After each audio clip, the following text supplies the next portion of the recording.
Do not look at me like that, Alpha Mason Cole said, and the entire Moonfire Hall went silent. Elena Hart stood beneath the silver arch with her hands folded so tightly that her fingers ached. Above her, the winter moon shone through the glass ceiling, pale and distant, scattering light across the polished stone floor. Every eye in Moonridge had turned toward her. Elders in dark ceremonial coats. Young wolves in their finest clothes. Women who had once smiled at Elena in the market now watched with lowered lashes, as if they already knew she was about to become a story people told in whispers. Mason stood 12 feet away, dressed in black formal wool with the crest of the Cole family at his collar. He looked every inch the alpha everyone feared and trusted. Tall. Still. Untouchable. But Elena had known him before the title settled on his shoulders. She had known the quiet boy who used to wait for her at the edge of the pine woods. She had known the young man who promised, beneath a summer moon, that no force in the world could make him turn from her. Tonight he would prove that promises could die without making a sound. The ceremonial flame between them flickered blue, then gold. It had been waiting for their bond to be acknowledged. Elena could feel it in her chest, a soft pull that had followed her for months, growing stronger whenever Mason came near. It was not a fantasy. It was not a wish. The moon had chosen them. Everyone knew it. The elders had scented it. The pack had spoken of nothing else for weeks. Mason's jaw tightened. His eyes found hers for one brief second, and Elena saw something there that frightened her more than anger. Fear. Raw and helpless. Then it vanished behind the cold mask he wore for the world. "This bond means nothing to me," he said. The words landed softly. That was the cruelest part. There was no shout. No dramatic movement. Just a sentence spoken in a low, steady voice, as if he were discussing the weather. Elena forgot how to breathe. A murmur moved through the hall like wind through dry leaves. Her heartbeat became a hard, uneven drum beneath her ribs. She waited for Mason to take it back. She waited for him to look at her again and say that this was some terrible mistake. Instead, he stepped away from the ceremonial flame. One step. Then another. The distance between them was not far, but it felt wider than the dark forest beyond the pack borders. Elder Miriam lifted her silver staff. "Alpha Mason," she said carefully, "you understand what you are refusing?" Mason did not look at the elder. He looked past Elena, toward the high doors at the end of the hall. "I understand perfectly." Elena's throat tightened. She had spent her whole life learning how to be small when people wanted her small. As an Omega, she had learned to soften her voice, lower her eyes, and make room for louder people. But something inside her refused to disappear tonight. She lifted her chin, though tears burned behind her eyes. "Why?" she asked. Mason's expression shifted. Only for a heartbeat. His hand curled at his side. "Because you deserve a life that is not tied to mine." The answer made no sense. It hurt because it sounded almost kind. Almost. Elena stared at him, searching for the man she knew beneath the alpha's silence. "You do not get to decide that for me," she whispered. The hall grew quieter. Mason finally met her gaze. His eyes were dark with a grief he would not name. Then he turned away. And before Elena could stop herself, she understood the most painful truth of all. He was not leaving because he felt nothing.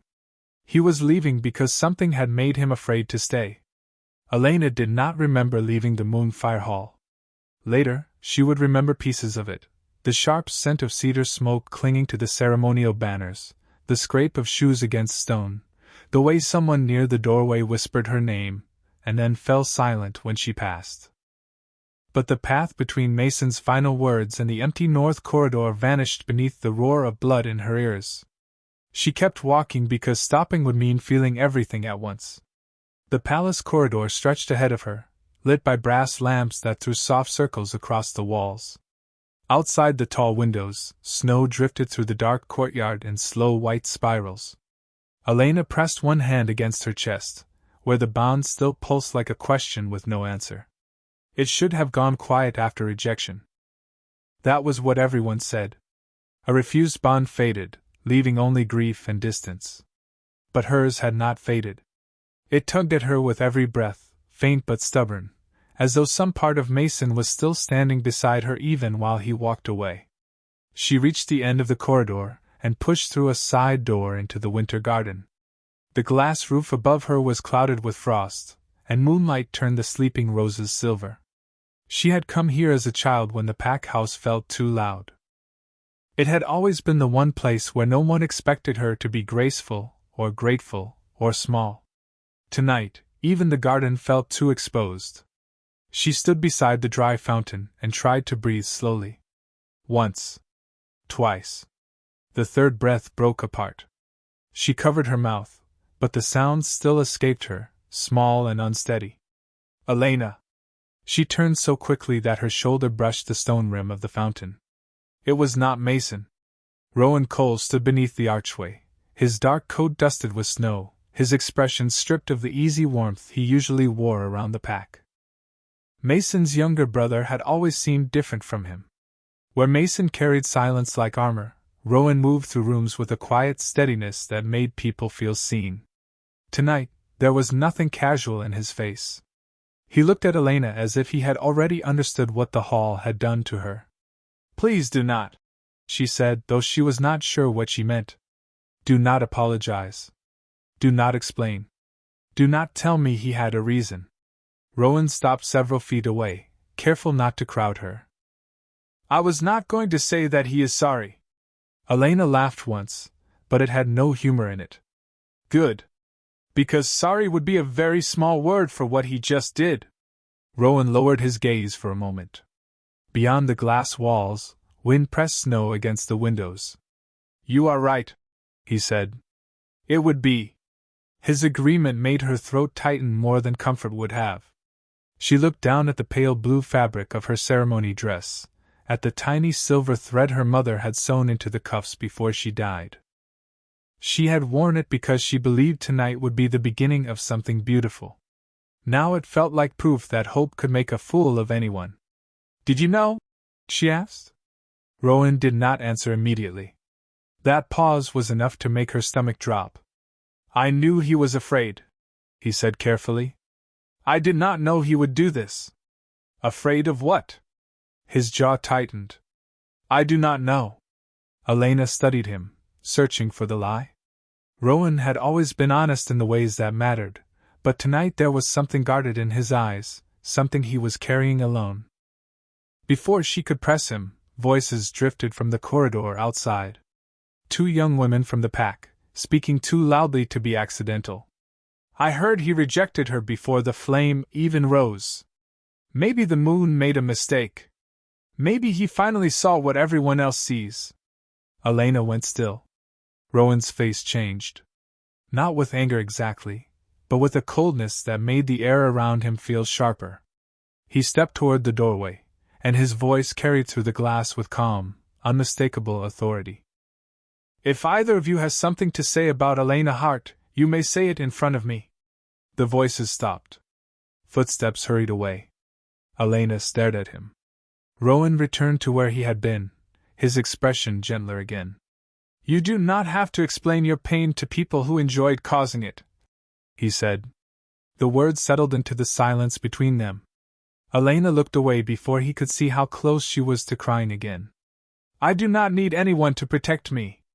"I know," Rowan said. "But tonight you should not have to be alone either." For the first time since Mason turned away, Elena let herself believe that perhaps the world had not entirely gone cold. Yet as Rowan held the garden door open for her, she glanced once toward the distant wing where Mason had disappeared. The bond inside her pulled painfully in that direction. And somewhere beneath the hurt, a new fear began to take shape. Mason had looked at her, as though walking away would destroy him. So why had he done it? Rowan did not take Elena back through the main hall. He led her along the quiet service passage behind the winter garden, where the walls were plain stone instead of carved oak and the lamps burned low in their iron brackets. It was the route servants used when they wanted to avoid the eyes of the pack, and Elena understood the kindness in that without wanting to admit how badly she needed it. Her slippers made almost no sound on the narrow runner beneath her feet. Rowan walked a respectful distance ahead, never looking back too often, never making her feel as though he was escorting someone fragile. At the end of the passage, he opened a door into the old east wing of the pack house. The rooms there had once belonged to visiting families, but most had been empty since the winter storms damaged the outer road. He stopped beside a pale green door and held out a small brass key. "You can stay here tonight," he said. Elena looked at the key but did not take it. "I have a room in the south wing." "I know." His voice remained gentle. "But everyone knows where it is too." The words landed with quiet precision. She pictured the faces in the hall, the way people had watched her after Mason turned away, hungry for a reaction they could carry home and repeat over breakfast. Her shoulders stiffened. "I will not hide because they are cruel." "This is not hiding," Rowan said. "It is choosing where you are allowed to hurt." Elena finally looked at him. In the soft lamplight, he seemed older than he had an hour ago. There was a faint line between his brows, and something in his eyes told her that he had been fighting a battle she could not see. She took the key. The room beyond the door was warm and simple. A fire glowed behind a brass screen. A quilted bed stood beneath the window. Someone had placed a tray on the small table with tea, bread, sliced apples, and a bowl of honey. Elena almost laughed at the sight of it. Not because it was funny, but because the careful normalness of it felt impossible after what had happened. "You planned this?" she asked. Rowan leaned against the doorframe. "I asked the kitchen to prepare it after I saw Mason leave the council chamber this afternoon." Her grip tightened around the key. "You knew something was wrong before the ceremony." "I knew he had been meeting with people he would not name." Rowan's mouth flattened. "I knew he had stopped sleeping. I knew he started avoiding the moonlit paths, even though he has walked them his entire life." Elena remembered Mason at the edge of the hall, the way he had looked past her toward the doors as though someone might be waiting there. A chill moved through her that had nothing to do with winter. "Why did no one tell me?" Rowan looked down. "Because I did not know what there was to tell." "But you suspected something." "Yes." His honesty hurt, but it also made it harder to hate him. Elena set the key on the table beside the untouched tea. "Then tell me what you suspect now." For a moment, Rowan said nothing. The fire snapped softly in the grate. Outside, wind brushed snow against the window in thin, restless strokes. Finally, he stepped into the room and closed the door behind him, though he remained near it. "I think Mason believes accepting the bond would put you in danger." Elena stared at him. "That is ridiculous." "Maybe it is." Rowan's expression tightened. "But Mason does not act like a man who stopped caring. He acts like a man who thinks caring is the reason he has to stay away." The bond beneath Elena's ribs pulsed again, painful and faint. She hated that part of her wanted to believe him. She hated that hope could survive even after being humiliated in front of everyone she had ever known. "If he thinks I am in danger, why did he not tell me?" she asked. "Why did he make me stand there alone?" Rowan had no answer. His silence was not empty. It was full of the same question.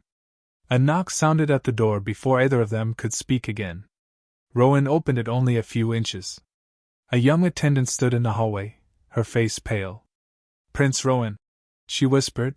"Councilman Hale is asking for Alpha Mason. He says the council must meet before sunrise." Rowan's eyes sharpened. "Did he say why?" The attendant shook her head.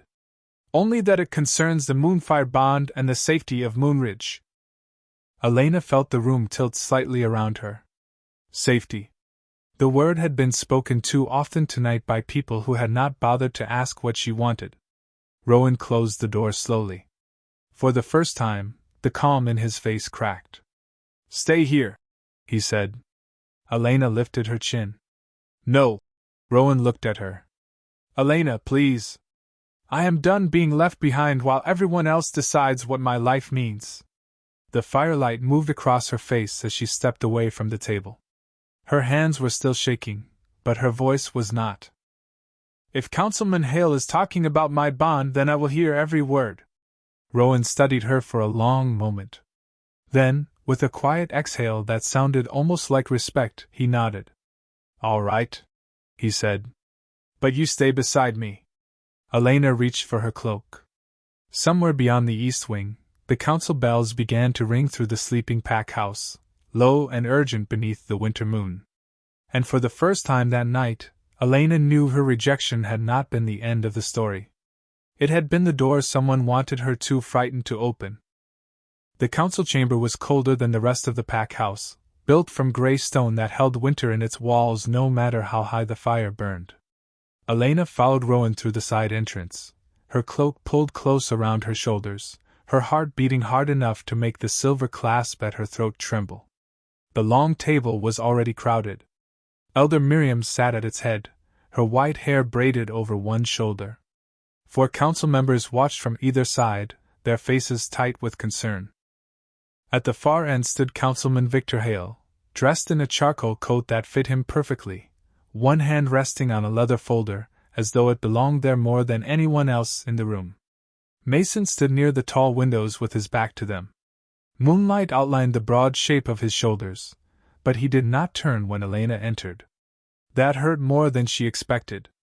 Rowan moved slightly in front of her, not enough to block her view, only enough to make it clear she was not alone. Victor's eyes settled on Elena at once. He smiled, but there was no warmth in it. I was told the young woman wished to attend, he said. How admirable. Elena felt Rowan tense beside her. She has every right to be here, he replied. Victor lifted both hands in a gesture of peace. Of course. We are discussing her future, after all. The words made Elena's stomach tighten. Elder Miriam tapped her staff once against the floor. Councilman Hale has brought forward a concern regarding the Moonfire bond, she said. He claims there may be an old bloodline matter that requires review. Elena looked toward Mason. At last he turned. His face was pale beneath the dark shadows of the room. His eyes met hers for less than a second before he looked away. That was answer enough to one question. He knew why they were here. Victor opened the leather folder and removed a yellow document sealed with dark red wax. For generations, he began, the Hart family has carried a rare Omega line. Most records were lost after the northern fires, but a surviving account suggests that an alpha ruler bonded to that line may become vulnerable during the winter moon cycle. The room went still. Elena stared at the paper. She had never heard of such a thing. Her mother had told her stories about their family, about healers and gardeners and women who could calm frightened children with a touch to the shoulder. Never curses. Never danger. That is not true, Elena said, though her voice came out softer than she intended. Victor gave her a patient look, the kind adults used when they wanted a young woman to doubt herself. I hope you are right, Miss Hart. But hope is not enough when the safety of an entire pack is involved. Mason's hand pressed against the window ledge. His knuckles turned white. Rowan glanced at him, then back at Victor. Where did this document come from? He asked. A private archive in Blackridge. Convenient, Rowan said. Victor's smile thinned. Truth often arrives at inconvenient times. Elena watched Mason. She wanted him to say something. She wanted him to cross the room, take the paper from Victor's hand, and tell everyone that she was not a threat. Instead, he stood silent, trapped inside whatever fear had been built around him. Elder Miriam looked from Mason to Elena. Alpha Mason, did you know of this record before tonight? Mason's silence stretched too long. Elena felt something inside her fold inward. Yes, he said at last. The word was barely louder than the fire. Rowan turned sharply toward him. You knew? Mason's gaze stayed fixed on the floor. Hale brought it to me 3 days ago. Elena could not move. 3 days. 3 days while Mason had looked at her across dinner tables and council meetings. 3 days while he had allowed her to believe the Moonfire ceremony would bring them closer. And you believed him? She asked. Mason looked up then. The grief in his eyes was so raw that for one dangerous moment, Elena almost forgot to be angry. I did not know what to believe, he said. But I could not risk your life. Elena took one step forward. So you risked mine in a different way. The words cut through the room.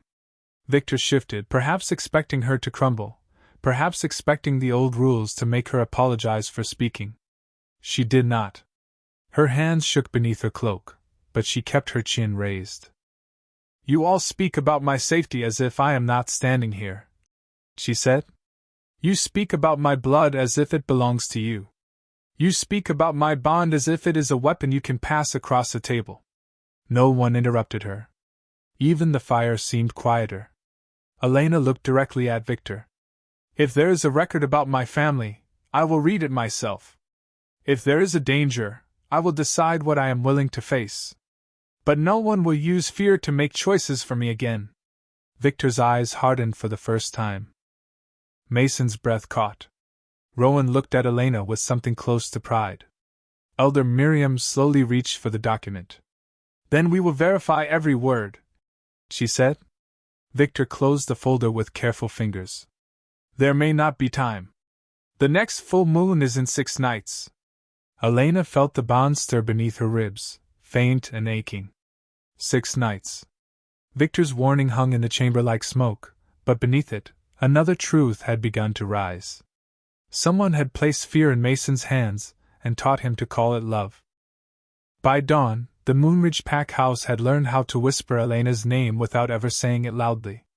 She heard it in the kitchen when the cook stopped stirring his oatmeal as she entered. She heard it in the hallway when 2 young guards lowered their voices too late.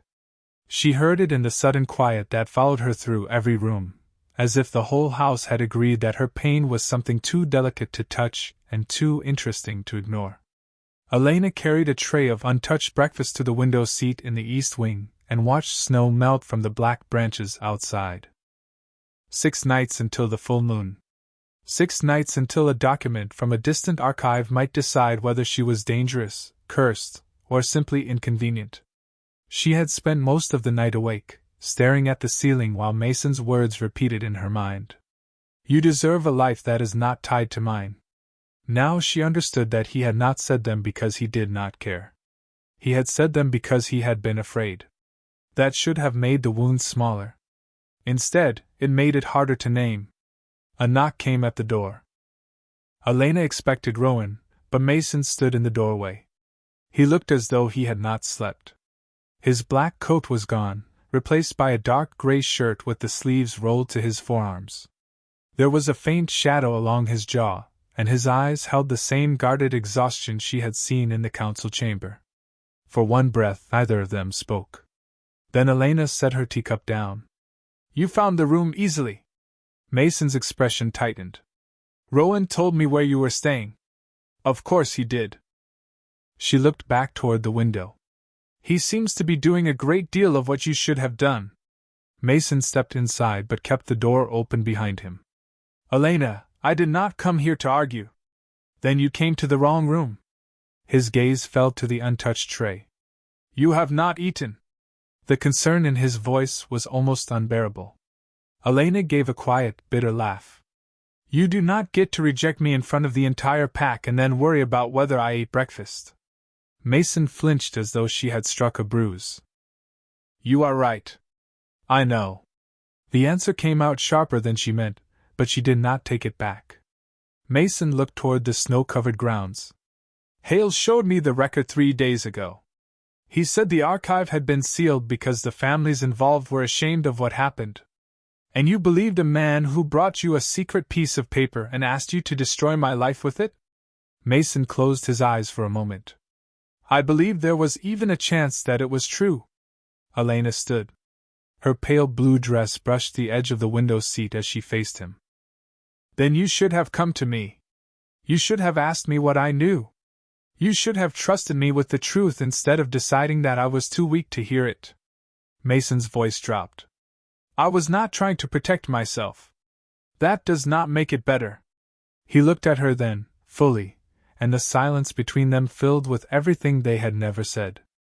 I thought if I pushed you away, Hale would stop looking at you, Mason said. I thought he would stop treating you like a piece on a board. Elena's throat tightened, but she kept her voice steady. And instead, you taught everyone else that I could be discarded. Mason had no answer. The bond beneath her ribs pulled once, painfully, as if it hated the distance between them. Elena pressed her palm against her chest. Mason noticed. His face changed, and he took half a step forward before stopping himself. That hesitation told her more than any apology could. He wanted to help. He did not believe he deserved to. Before either of them could speak again, footsteps sounded in the hall. Rowan appeared at the open door, carrying a stack of books and a small wooden box. His eyes moved from Elena to Mason, then back again. I hope I am not interrupting, he said, though the careful way he said it made clear that he knew exactly what he was interrupting. Mason straightened. What is that? Rowan set the books on the table. Family records from the West Library. I spent the morning looking for anything connected to the Heart line. Elena looked at the worn leather covers. You found something? Not yet, Rowan said. But I found something strange. He opened the wooden box and lifted out a folded note sealed with a dark green stamp. This was hidden inside an old council ledger.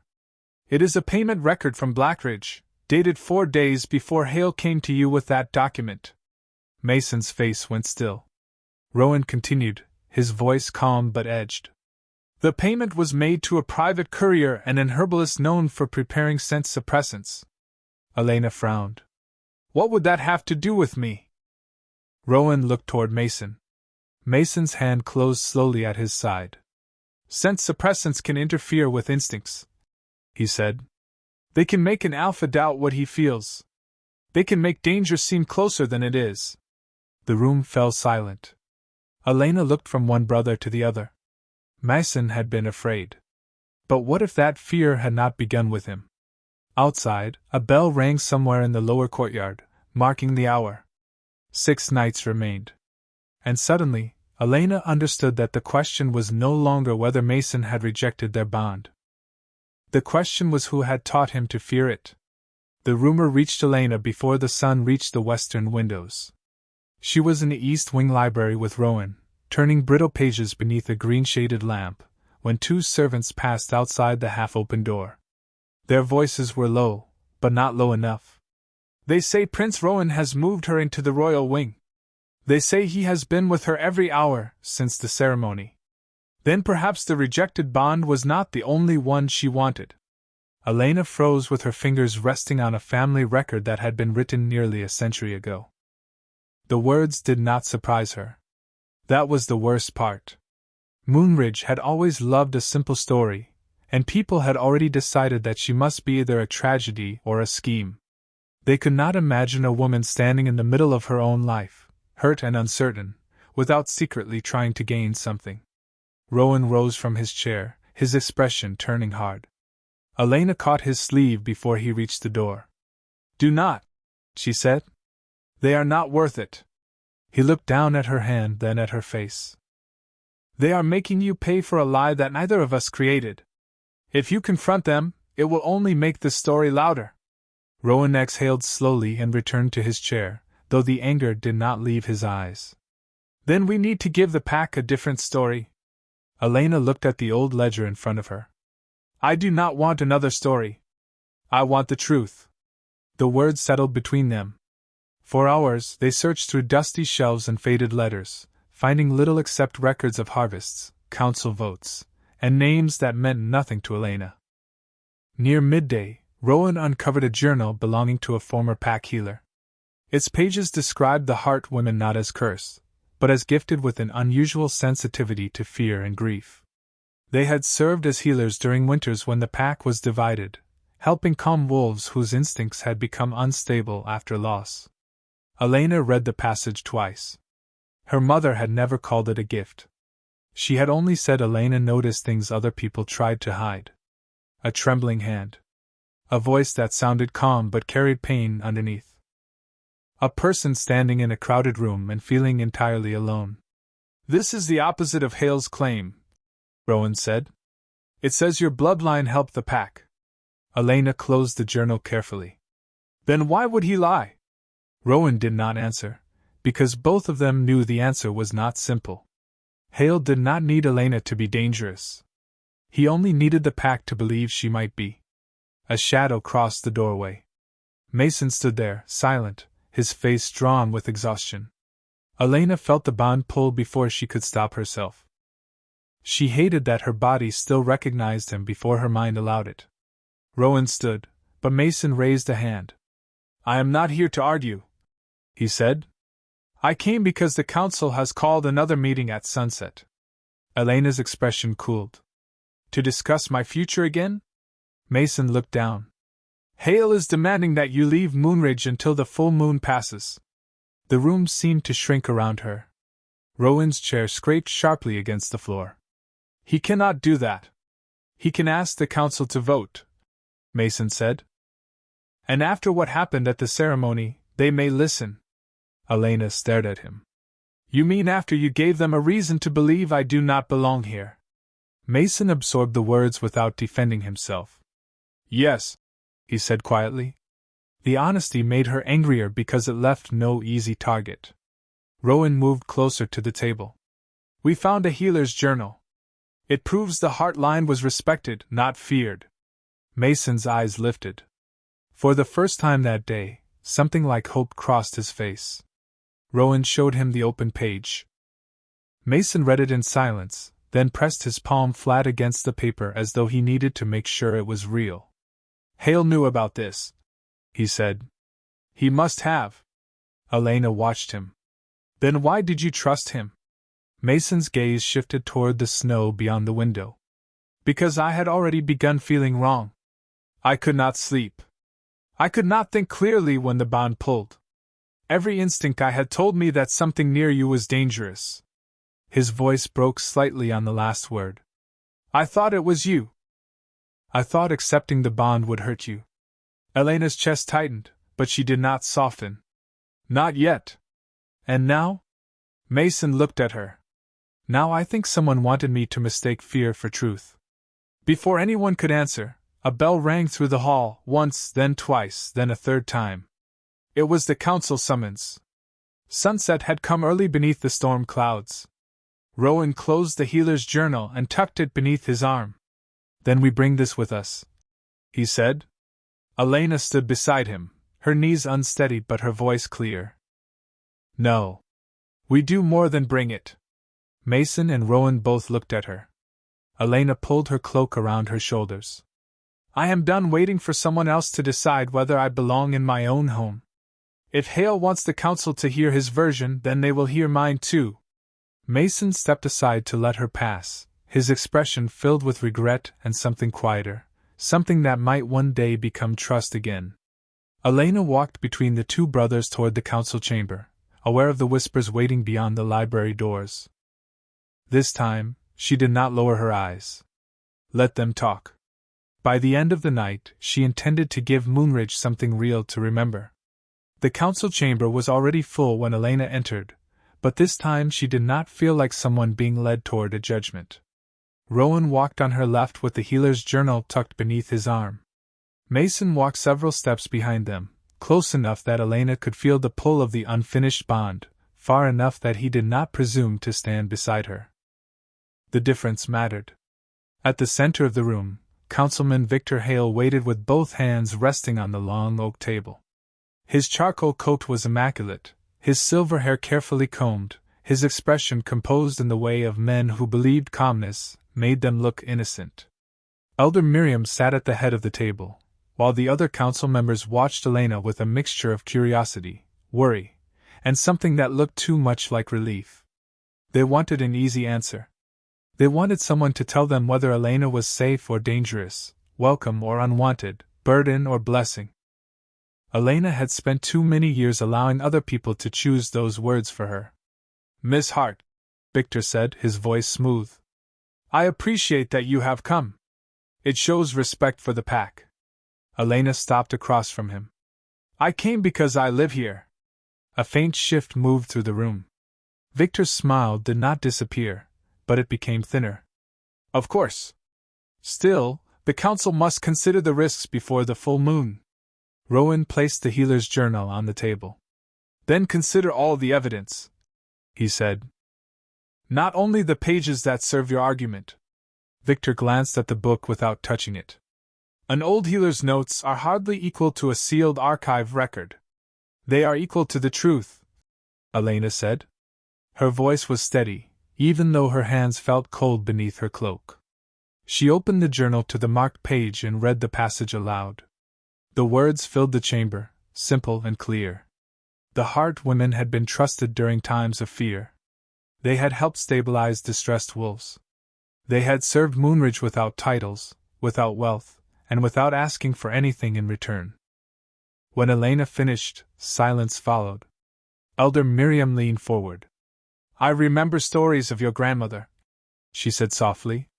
She sat with my son after his father died. He could not sleep for months. She never asked to be thanked. Elena swallowed. Her grandmother had died when Elena was 9.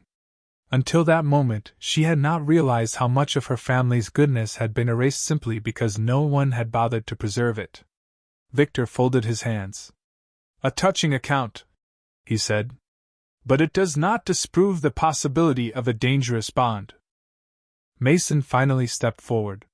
His face was pale, but his voice was firm. No. It does not. Elena turned toward him, surprised. For a brief second, hurt rose inside her again. Then Mason continued. But neither does Hale's document prove anything. I accepted it because I was afraid, and because I had already been experiencing changes I did not understand. He looked directly at the council. That was my failure. I should have investigated before I rejected Elena publicly. The room seemed to hold its breath. Victor's eyes sharpened. Alpha Mason, your concern was reasonable. Your instincts were warning you. My instincts were altered, Mason said. Rowan opened the small wooden box and placed the payment record beside the journal. This came from a council ledger, he said. A payment to a Blackridge courier and an herbalist who prepares scent suppressants. It was made 4 days before Hale delivered his archive record to Mason. Victor's expression did not change, but his fingers tightened against the table. That proves nothing. It proves enough to ask questions, Rowan replied. Why would someone pay to interfere with an alpha's instincts before presenting him with a reason to fear his mate? A murmur spread through the chamber. Elena watched Victor carefully. For the first time, his calm looked practiced rather than natural. He turned toward her. Miss Hart, surely you understand that these men are desperate to protect you from the consequences of a bond that should never have been encouraged. The words were meant to sound kind. They were meant to make her feel small. Elena stepped closer to the table. No, she said. I understand that you keep speaking as though I am a consequence instead of a person. Victor's gaze hardened. Elena felt the entire room watching her, but she did not look away. You told this pack that my blood might make me dangerous. You used a paper no one has verified. You used Mason's fear before you ever asked what I knew about my own family. And now you want me to leave because it would be easier for you if I disappeared. Elder Miriam lifted her staff. Councilman Hale, the record must be examined by an independent archivist. Victor's jaw tightened. There is no time. The full moon is in 5 nights. Until then, caution is our duty. Elena heard the word caution and felt something inside her become clear. It was the same word Mason had used when he broke her heart. The same word that had been used to make decisions without her. She looked at the council members one by one. I will not leave Moonridge because someone is afraid of a story they have not proven, she said. But I will not stay here and wait to be judged either. Rowan looked at her with concern. Mason's eyes widened slightly. Elena drew a slow breath. Tomorrow morning I will go to the Blackridge archive myself. I will read the original record. I will find out who delivered it, who paid for it, and why my family's name was dragged into this room. Victor's calm finally broke. Only a little. But Elena saw it. That is not wise, he said. The roads are dangerous in winter. Then I will not travel alone, she replied. Rowan immediately stepped forward. I will go with her. Mason's gaze moved from Rowan to Elena, full of fear and regret. He said nothing. And in that silence, Elena understood that the journey would reveal more than a document. It would reveal who was willing to stand beside her when there was no crowd left to impress. The storm began before sunrise, turning the roads beyond Moonridge into long ribbons of gray slush and wind-blown snow. Elena stood beneath the covered entrance with a small travel bag at her feet, wrapped in a thick wool cloak that had belonged to her mother.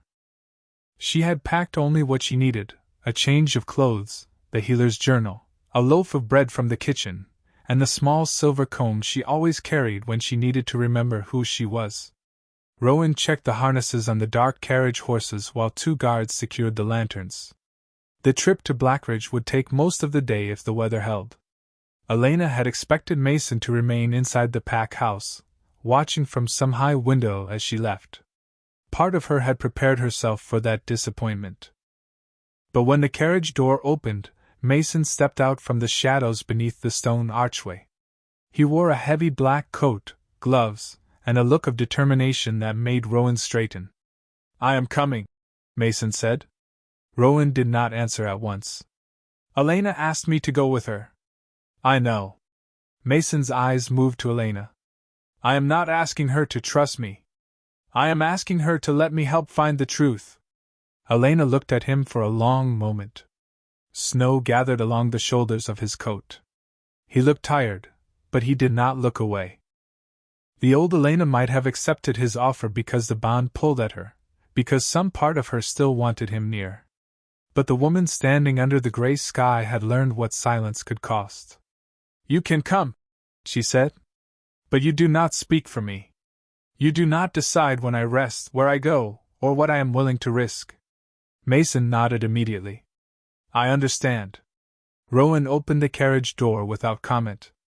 Elena climbed in first, then Rowan took the seat across from her. Mason sat beside the door, leaving space between them. The carriage rolled away from Moonridge as the first bells of morning sounded behind them. For the first hour, no one spoke. The road wound through pine forests heavy with snow, past frozen streams and low stone bridges. Elena watched the landscape blur beyond the glass, trying not to notice how often Mason glanced toward her, and then looked away. Rowan broke the silence by opening the healer's journal across his knees. There is a name here, he said. A former archivist in Blackridge. Clara Voss. She wrote several of the records about the Hart family. Elena leaned closer. Is she still alive?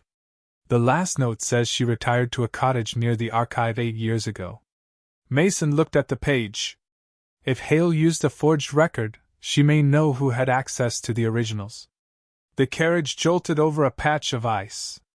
Elena caught herself against the seat, and Mason reached out without thinking. His hand stopped inches from hers. For a second, either of them moved. Then he slowly pulled back. Are you all right? He asked. Yes, Elena said, though her pulse had quickened. The bond stirred beneath her ribs, not with the sharp pain of the ceremony, but with something softer and more confusing. She turned toward the window before either brother could read her face. By noon, the storm had worsened. The driver brought the carriage to a stop beside a roadside and with a crooked wooden sign and smoke rising from its chimney. We need to wait it out, Rowan said after speaking with the guards. The next ridge will be impossible until the wind eases. Inside, the inn was warm and crowded with travelers.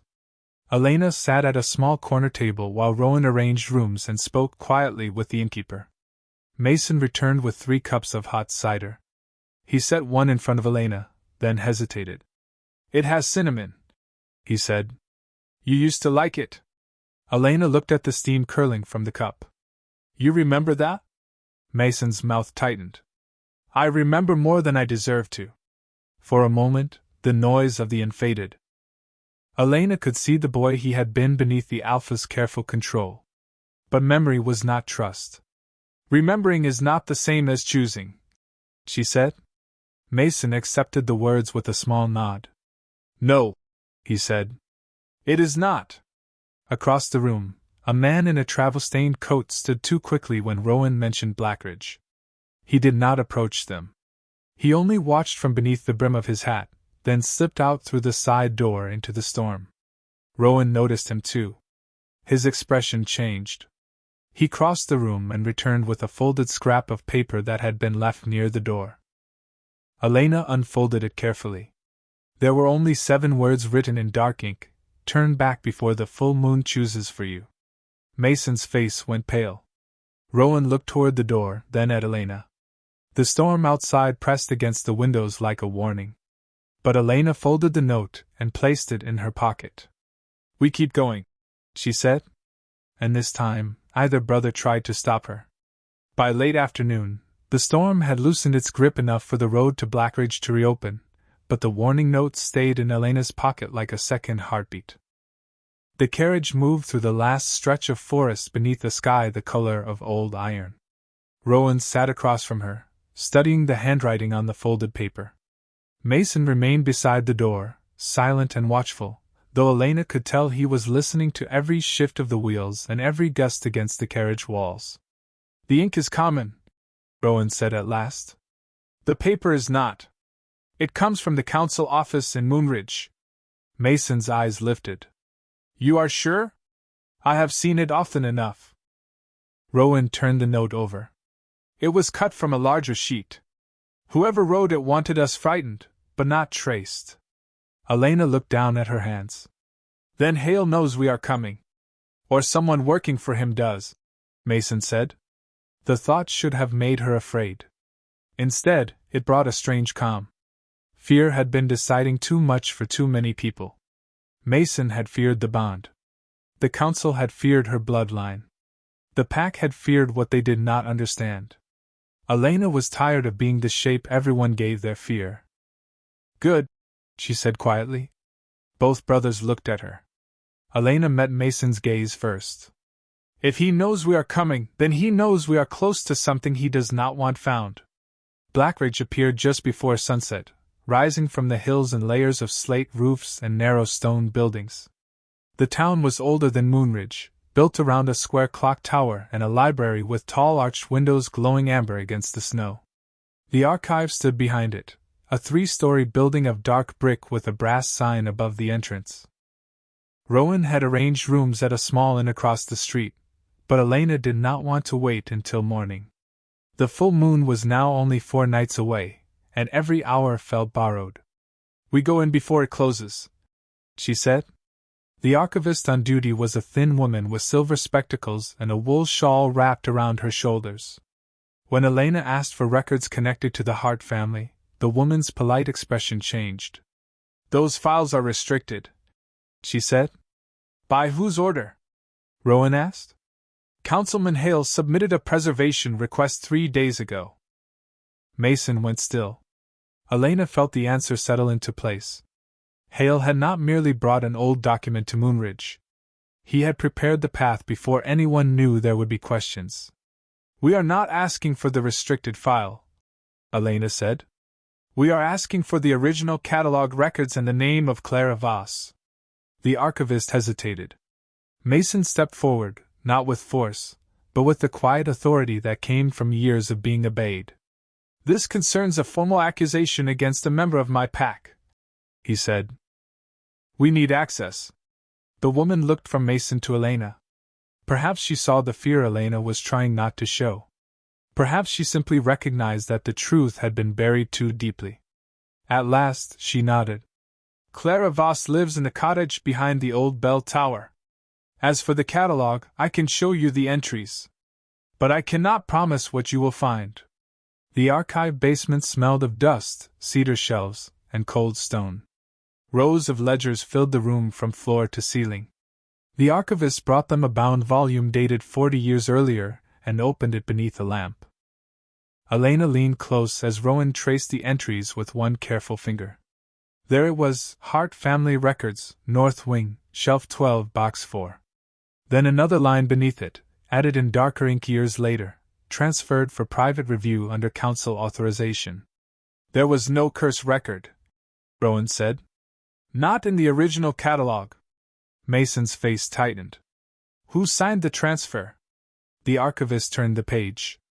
The signature was faded, but still readable. Victor Hale. Elena felt the room grow colder. Before anyone could speak, a voice came from the basement stairs. You should have stayed in Moonridge. Mason moved instinctively between Elena and the doorway. But it was not Hale.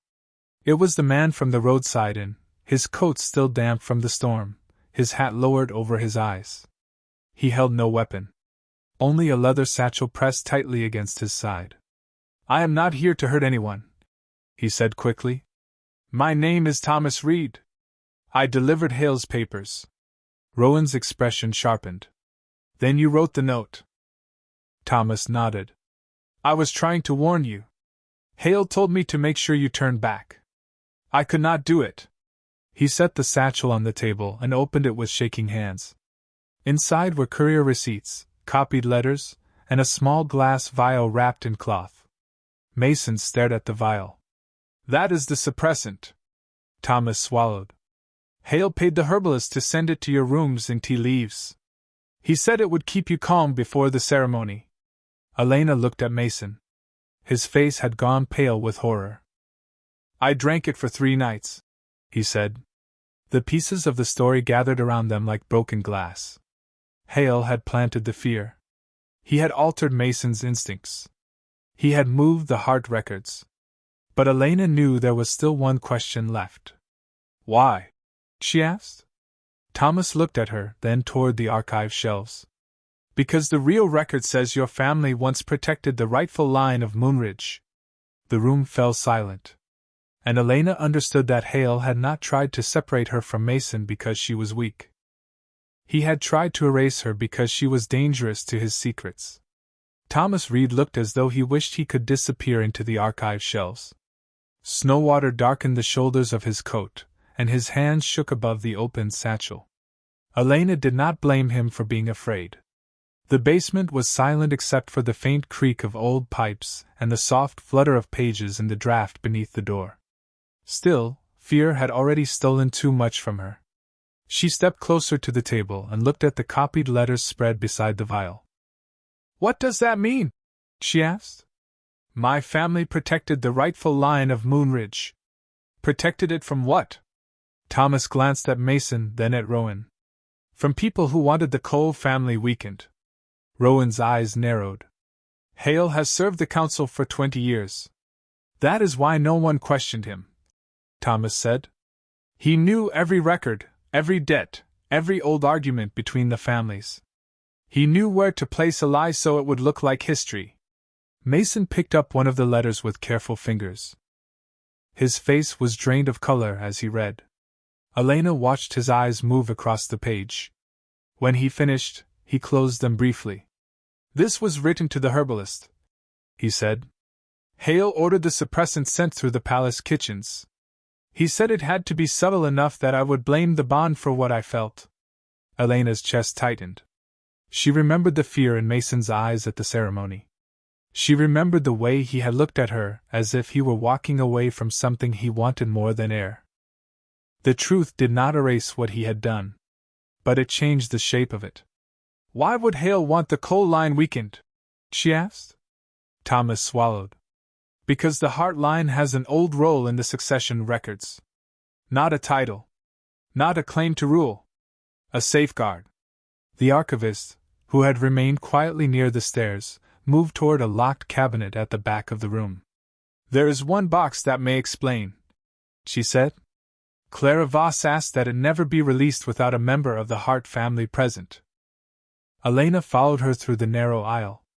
The woman unlocked the cabinet and withdrew a small cedar box marked with a faded silver crest, a crescent moon crossed by an oak branch. Elena had seen that symbol once before, embroidered inside the lining of her mother's winter cloak. Her breath caught. The box opened with a soft click.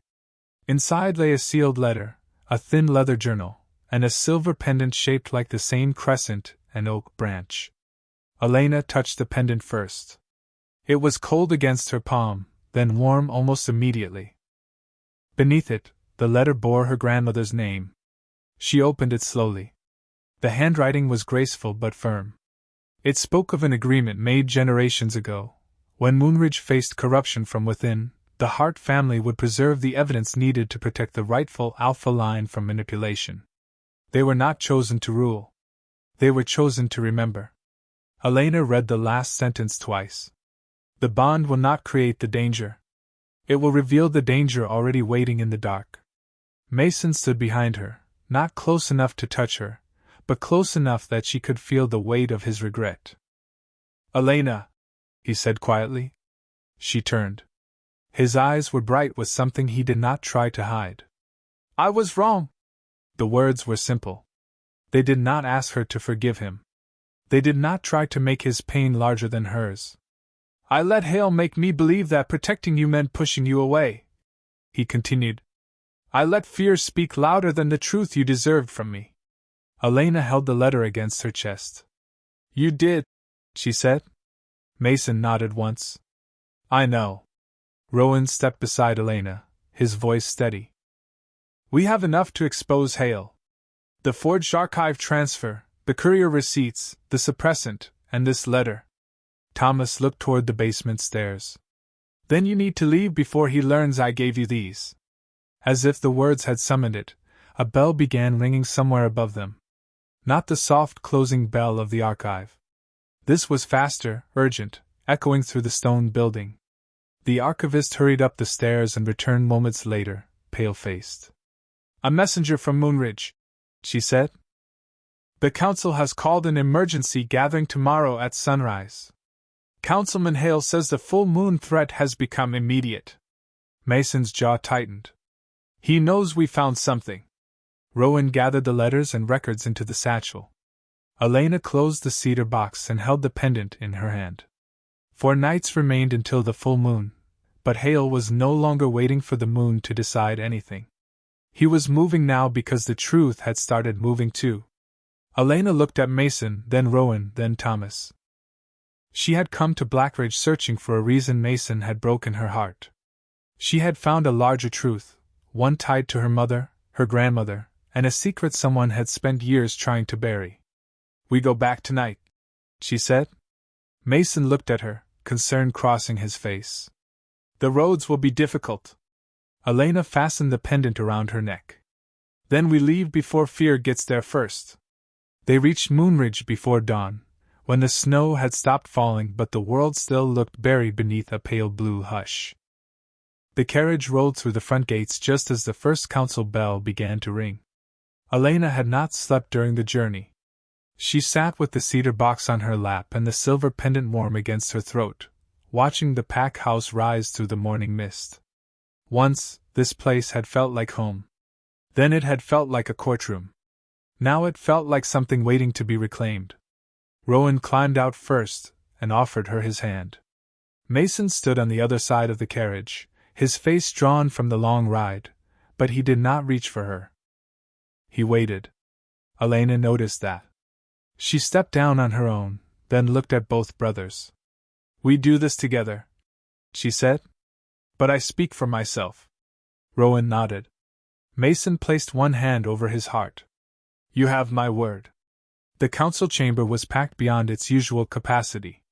Elders, guards, pack families, and council staff filled every bench and lined the stone walls. At the center of the room, Victor Hale stood beside the long oak table, dressed in dark formal clothing as if he had expected a ceremony rather than a reckoning. When Elena entered, the quiet spread through the chamber in a wave. Victor's eyes went first to the pendant at her throat, then to the satchel Rowan carried. For the smallest instant, his polished expression faltered. Elder Miriam rose from her chair. "Miss Hart," she said, "Councilman Hale has requested an immediate decision regarding your place in Moonridge until the full moon has passed." Elena walked to the center of the room. Her knees felt weak, but her voice did not. "Then before you make a decision about my place here, I request that the council hear what was hidden from me." Victor lifted his chin. "This is not the time for personal grievances." "No," Elena said. "It is time for facts." Rowan placed the satchel on the table and removed the courier receipts, the payment record, the copied letters, and the original catalog entry from Blackridge. Mason stood beside him, not in front of Elena, not shielding her from the room, but present. Victor's gaze hardened as each document was laid out beneath the council lamps. Rowan explained the payment to the courier and the herbalist. He explained how the suppressant had been sent to Mason through the palace kitchens. He explained how the original Hart records had been transferred under Victor Hale's authority before the false archived document appeared in Moonridge. The chamber began to murmur. Victor raised one hand. A collection of old papers and accusations does not erase the danger of an untested bond. Mason stepped forward. His voice was low, but it carried to every corner of the room. The danger was not Elena. It was what I was led to believe about her. He looked at the pack, then at Elena. I rejected her publicly because I was afraid. That fear was manipulated. But the choice to humiliate her was mine, and I will carry responsibility for it. Elena felt the room shift. People had expected Mason to defend himself. Instead, he gave them the truth without asking to be excused. Victor's expression tightened. You are allowing emotion to cloud your judgment, Alpha. No, Mason said. I allowed fear to do that once. I will not do it again. Elena opened the cedar box and took out her grandmother's letter. Her hands trembled only slightly as she read the agreement aloud. The Hart family had preserved evidence to protect Moonridge from corruption within its own council. They were keepers of memory, not carriers of a curse. When she finished, Elder Miriam closed her eyes. Several older pack members exchanged stunned looks. One woman near the back whispered that Elena's grandmother had helped her family during a winter sickness. Another elder spoke of the old crescent and oak crest, saying he had seen it in the original founding records. Victor's calm began to fracture. This is sentimental history, he said sharply. It proves nothing about the coming full moon. It proves you lied, Elena replied. The words were quiet, but they landed harder than a shout. Victor turned toward her. You are young. You do not understand what leadership requires. Elena touched the pendant at her throat. Leadership does not require people to be afraid of the truth. It requires them to face it. The room fell silent. Then a voice came from the doorway. She is right. Thomas Reed stood there, pale and exhausted from the overnight journey, with the Blackridge archivist beside him. He stepped into the chamber holding a sealed statement. I delivered Hale's false record. I carried the payments. And I watched him prepare this lie because I was too afraid to stop him. Victor's face went white. Elder Miriam took the statement and read it carefully. No one spoke while she did. Finally, she raised her staff. Councilman Victor Hale, you will step away from this table until the investigation is complete. Guards moved forward, not with force, but with firm, respectful purpose. Victor looked at Mason, then Rowan, then Elena. His eyes settled on her last. You think this ends with me? He said. Elena met his gaze. No, she answered. I think it begins with the truth. As Victor was escorted from the chamber, the morning light broke through the high windows, spilling across the floor in long gold bands. Mason stood a few feet away, his expression full of regret. Rowan remained near Elena's side, steady as ever. The pack watched her now with different eyes. But Elena knew the hardest part had not been exposing Hale. The hardest part was still waiting in the space between her and Mason, where a broken bond had begun to breathe again. The council chamber emptied slowly after Victor Hale was led away, but the silence he left behind remained. It clung to the stone walls, to the benches where pack members had watched Elena's life become a public argument, to the long oak table where lies had been placed beside truth and expected to look the same. Elena stood near the high windows while morning light warmed the floor around her boots. Outside, the snow had begun to soften at the edges of the courtyard. Water slipped from the roof in slow, steady drops. For the first time in days, she could hear something other than whispers. She could hear the world continuing. Elder Miriam approached with the cedar box held carefully in both hands. Your grandmother would have been proud, she said. Elena looked at the box, then at the old woman's tired eyes. She should not have needed to be. Elder Miriam nodded, accepting the truth in that. No. She should not have. Across the chamber, Rowan spoke quietly with Thomas and the Blackridge archivist, arranging statements and copies for the investigation. He looked up when Elena met his eyes and gave her a small, steady nod. It was not a promise that everything would be easy. It was simply a reminder that she was not alone. Mason stood near the doorway, still wearing the same travel-worn coat from the night before. He had not moved closer. He had not tried to speak over anyone. He looked like a man waiting for a verdict he knew he had earned. Elena watched him for a long moment. The bond between them no longer felt like a wound pulled open by every breath. It was there, quiet and uncertain, like a lantern left burning in a room neither of them had entered yet. She walked toward him. Mason lifted his head, and the careful control in his face nearly broke. "Elena," he said. "Not here," she replied softly. He nodded at once. "Wherever you choose." They left the council chamber through the west corridor, the same corridor Elena had walked alone after the moonfire ceremony. This time, the lamps were unlit because sunlight spilled through the windows. Mason kept several feet between them. He did not reach for her hand. He did not ask her to forgive him. At the end of the hall, Elena pushed open the door to the winter garden. The roses were still asleep beneath their coverings, but thin green shoots had begun to appear in the soil near the fountain. The sight made her pause. Winter had not ended. Not yet. But something beneath it was already trying to live. Mason stood beside the fountain, his hands at his sides. "I have rehearsed this 100 times," he said. "Every version sounded too small." Elena folded her arms against the cold. "Then do not give me a version. Give me the truth." He looked at her directly. "The truth is that I loved you before I understood what the bond meant. I loved you when we were young and you used to bring me wildflowers from the creek. I loved you when you started looking at me like you were afraid I might disappear. And when Hale showed me that record, I let fear turn that love into something cruel." Elena's throat tightened, but she held his gaze. Mason continued, his voice unsteady but clear. "I thought I could carry the pain alone. I thought if I made you hate me, you would be safer. Instead, I made you stand alone in front of people who should have protected you. I cannot undo that." "No," Elena said. "You cannot." He nodded. "I will not ask you to pretend it did not happen. I will not ask you to accept the bond because the moon chose it. I will not ask you for anything you are not ready to give." The words settled between them with more weight than any grand declaration. Elena looked down at the water in the fountain, dark and still beneath a thin layer of ice. "Do you know what hurt the most?" she asked. "It was not that you were afraid. I was afraid too. It was that you decided I could not carry the truth with you." Mason's eyes closed briefly. "You were stronger than I allowed myself to see."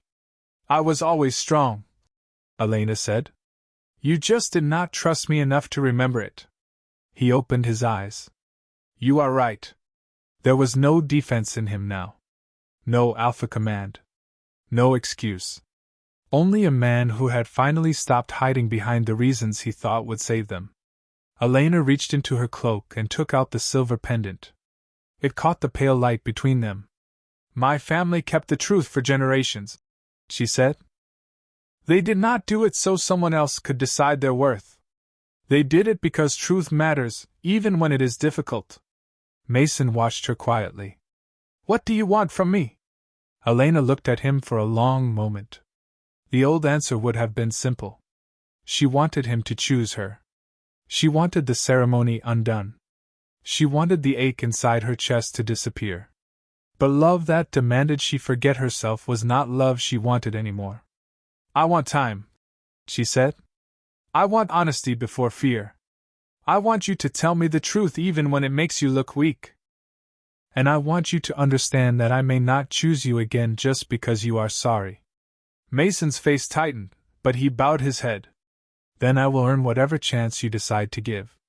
Elena felt the bond stir, not as a command, but as a possibility.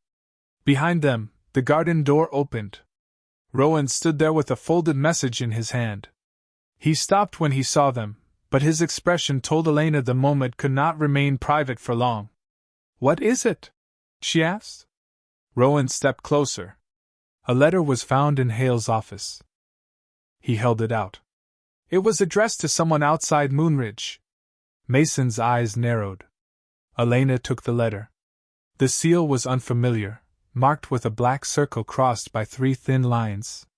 Beneath the address, one sentence had been written in Victor Hale's hand. "The first safeguard has been removed. Prepare the next move before the full moon." Elena looked from the letter to Mason and Rowan. Victor had been exposed. But the danger he had warned them about had not disappeared. It had only changed its shape. The letter lay open on the winter garden table while the 3 of them stood around it, each reading the same sentence, as though it might change if they stared long enough. "The first safeguard has been removed. Prepare the next move before the full moon." Outside the glass walls, the morning had brightened into a thin wash of silver, and the snow on the garden paths reflected the light so sharply that Elena had to look away. 4 nights remained until the full moon. 4 nights since fear had nearly destroyed the truth between her and Mason.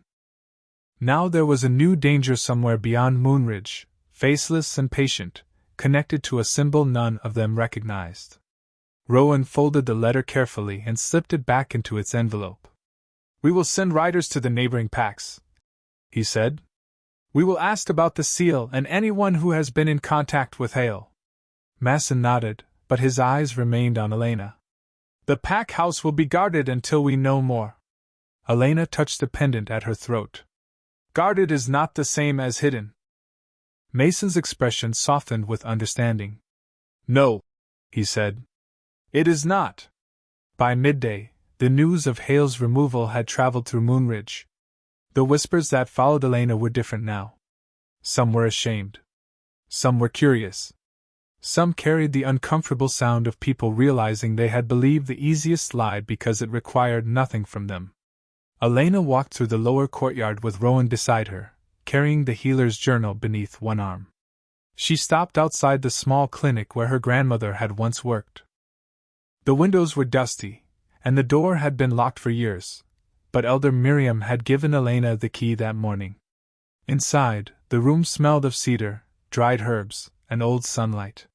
Shelves lined the walls. A narrow table stood beneath the window. On the far wall hung a faded painting of the crescent moon crossed by an oak branch. Elena stood beneath it, and felt the weight of every woman in her family who had kept quiet so others could feel safe. Rowan watched her without interrupting. "What are you thinking?" he asked after a while. Elena ran her fingers over the worn edge of the healing table. "That I do not want this room to stay locked." Rowan's face warmed with a small smile. "Then it will not." She turned toward him. "I want to reopen it. Not because I have to prove my family was useful, but because people should have somewhere to go when fear makes them feel alone." Rowan nodded slowly. "That sounds like you." Before Elena could answer, Mason appeared in the doorway. He had removed his formal coat, and the cold had reddened the edges of his ears. He stopped when he saw them, as if he still expected to be told he did not belong in the room. Elena looked at him, then at the old clinic. "Come in," she said. Mason crossed the threshold carefully. His gaze moved over the shelves, the painting, the journal in Elena's hands. "I remember this place," he said. "Your grandmother gave me tea here after I fell from the old oak tree." Elena almost smiled. "You cried for an hour. I was 8. You were dramatic at 8. Rowan gave a quiet laugh, and even Mason's mouth lifted for the first time in days. The moment was small, but it did not feel fragile. It felt earned. Mason stepped closer to the table, keeping a respectful distance from Elena. "The council voted this morning," he said.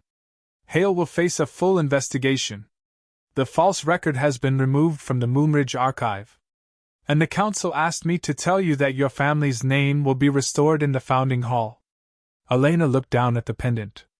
For so long, she had imagined justice as a single moment when everyone who hurt her would understand. But standing in the quiet clinic, she realized justice could also be this: a locked door opening, a lie being corrected, A woman being allowed to become more than the story people had told about her. "Thank you," she said. Mason nodded, then hesitated. "There is one more thing." He reached into his pocket and drew out a small silver key. "This belonged to my mother. It opens the north garden gate. She used to say it was the quietest place in Moonridge when the moon was full."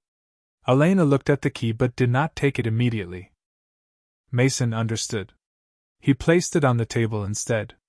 "You do not have to use it," he said. "I only wanted you to know that if you ever choose to meet me there, I will come without demands." Elena looked at him, at the man who had once let fear make decisions for both of them, and who was now learning to leave the choice in her hands. She picked up the key. The metal was cool against her palm. 4 nights, she said. Mason's breath caught. 4 nights, he repeated. That evening, as the sun lowered behind the snow-covered pines, Elena stood alone outside the reopened clinic. Rowan had gone to organize the riders. Mason had returned to the council chambers. The courtyard was quiet except for the distant sound of horses and the soft drip of melting snow. Elena held the letter with the black seal in one hand and the north garden key in the other. Somewhere beyond Moonridge, someone was preparing a move before the full moon. But for the first time, Elena did not feel like a girl waiting to be chosen, rejected, or rescued. She felt like the keeper of a truth that had survived generations. And when the moon rose 4 nights from now, it would not decide who she belonged to. It would reveal who had the courage to stand beside her,